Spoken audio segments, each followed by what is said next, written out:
नांदेड महानगरपालिकेची रणधुमाळी सुरू आहे आणि नांदेड शहरामध्ये राष्ट्रवादी काँग्रेस ही स्वतंत्र लढते। आपल्यासोबत स्वतः माजी आमदार ओमप्रकाश पोकरण आहेत।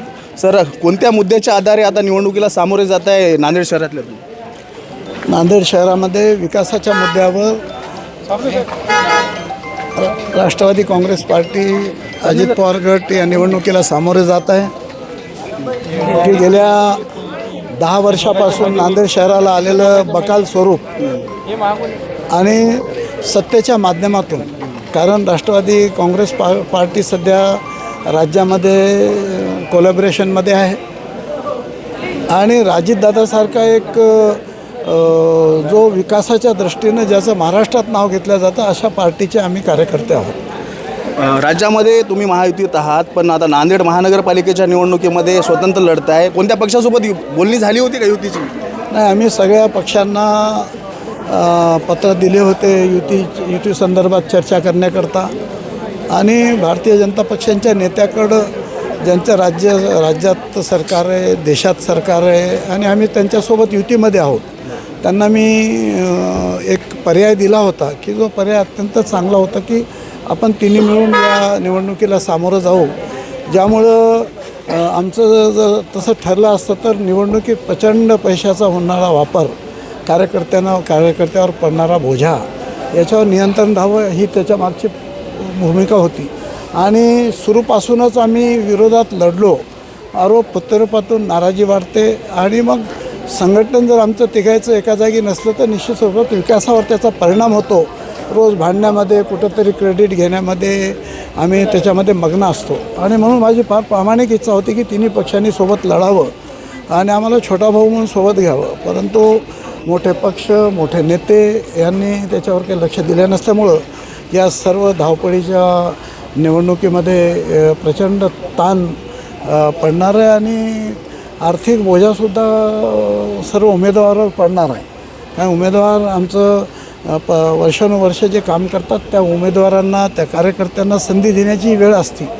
नेत्यांची निवडणूक झाली, आता ही कार्यकर्त्याची आहे, ही सोपी जावं म्हणून माझी इच्छा होती की सामंजस्यानं आम्ही तिन्ही पक्षांनी सोबत जायचं, परंतु दुर्दैवानं ते होऊ शकलं नाही आणि म्हणून आमच्या ताकदीनं आम्ही सेवाभावाच्या स्वरूपानं या शहराला वेगळं स्वरूप देता यावं, जे प्रलंबित प्रश्न आहेत ते सुटावेत म्हणून या निवडणुकीला आम्ही किती जागा लढते शहरामध्ये? किती जागा? आम्ही आज 65 EV फॉर्म दिलेले आहेत आणि काल आमची शिवसेनेसोबत संध्याकाळपर्यंत बोलणी चालू होती, परंतु प्रत्येक पक्षाचा जो अजेंडा असतो, कुणाला वाटते की या पक्षासोबत फलाणे समाज आहेत, त्या पक्षासोबत आमच्यासोबत फलाना समाज आहे, या निवडणुकीवर त्याचा परिणाम होणं अशा प्रकारचा विचार प्रत्येक पक्ष करीत असतो, परंतु आम्ही फुलेशाही आंबेडकरांच्या नीतीनं चालणारा आमचा पक्ष असल्यामुळं आम्ही सगळ्यासोबत बसून या शहराला चांगलं स्वरूप कसं देता येईल, जे 10 वर्ष झालं या शहरामध्ये एवढी वाईट परिस्थिती आहे, भ्रष्टाचार वाढला, गुन्हेगारी वाढली, इथं शहरामध्ये लोकांना दिलासा देण्यासारखं काम होत नाही, त्यामध्ये लोकांमध्ये नाराजी आहे, ती नाराजी दूर करण्याचा आमचा प्रयत्न आहे। नुसतेच रस्ते हे सिमेंटीकरण करून लोकांचं समाधान होत नाही, तर लोकांची नाड ओळखून लोकांना काय पाहिजे ते निश्चित स्वरूपात आमच्या पक्षाच्या माध्यमातून देण्यात येईल। आपल्यासोबत माजी आमदार सुभाष सामने आहेत। अशोक चव्हाणांनी काँग्रेस सोडली आणि भाजपात प्रवेश केला, त्यावेळेसपासूनच भाजपाची ताकद या ठिकाणी वाढली असं वाटते का? कारण सुरुवातीपासूनच स्वतंत्र लढण्याची भूमिका घेतली अशोक चव्हाणांनी। एक आपल्या माध्यमातून जनतेला सांगू इच्छितो, अशोकरावजी चव्हाण साहेब भाजपमध्ये आल्यानं काल बघितलात नांदेड जिल्ह्यातल्या 13 नगरपालिकेचा जो निकाल लागला त्याच्यामध्ये राष्ट्रवादी काँग्रेस पक्ष 3 नगरपालिकेवरती सत्ता आणली आणि आमचे 71 नगरसेवक आज नांदेड जिल्ह्यामध्ये आहे। असं काही नाही कोणाची ताकद, जनतेच्या समोर ताकद वगैरे काही नाही, सार्वभौम ही जनता आहे। तुमचे नेते जे आहेत प्रतापराव पाटील चिखलीकर यांनी जो आरोप केला होता अशोक चव्हाणांवर, त्यांचं म्हणणं आहे की तुमच्याकडे काही विकासासाठी मुद्दा नाही आहे, आता काही बोलतायत तुम्ही?